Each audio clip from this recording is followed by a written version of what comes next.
Kuya, alam ko matagal ka nang nagja-judge at this is not the first time na magja-judge ka ng isang contest. But how is it different to judge a contest na alam mong mga kapwa mo artist, yung contestant? Tatlo. Mahirap because one, judge mo yung galing. Yung galing. Iba pa yun. Tapos pangalawa at mas mahirap, yung huhulaan mo kung sino yung nasa loob. Correct. Pangatlo, I'm very competitive. So, sineryoso ko talaga yung paghuhula. Talagang, kumbaga hinalukay ko talaga yung utak ko.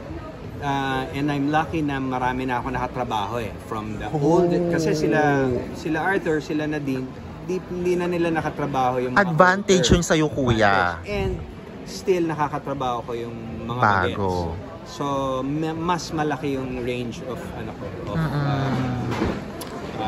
experience and knowledge. Saka yung kakilala. Correct. Ito, kuya, gaano kahirap? Sabi mo nga, challenging. Pero may mga nahulaan ka baka agad-agad, kilala ko to si ganyan, kilala ko to si ganon, o talagang mahirap pa rin? Mahirap talaga. Pero abangan nyo kung sino makakatanggap ng best in investigator. Ay, ayan ang aabangan namin kay kuya. Thank you, kuya.